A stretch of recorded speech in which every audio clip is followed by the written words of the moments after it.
أعوذ بالله من الشيطان الرجيم. சபிக்கப்பட்ட ஷைத்தானை விட்டு அல்லாஹ்விடம் நான் பாதுகாப்பு தேடுகின்றேன். ويصنع الفلك وكلما مر عليه ملأ من قومه سخروا منه قال إن تسخروا منا فإنا نسخر منكم كما تسخرون.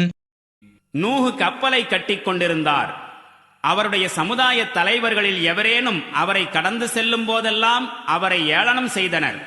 அதற்கு அவர் கூறினார், நீங்கள் எங்களை பார்த்து ஏளனமாய் சிரிக்கின்றீர்கள் எனில் நீங்கள் சிரிப்பது போன்று நாங்களும் உங்களை குறித்து சிரித்துக் கொண்டிருக்கிறோம்.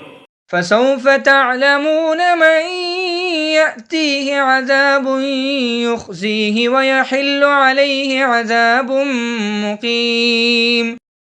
இழிவுபடுத்தக்கூடிய வேதனைக்கு யார் ஆளாகப் போகின்றார் என்பதையும் தடுத்து நிறுத்த முடியாத வேதனை யார் மீது இறங்கப் போகின்றது என்பதையும் வெகு விரைவில் நீங்கள் அறிந்து கொள்வீர்கள்.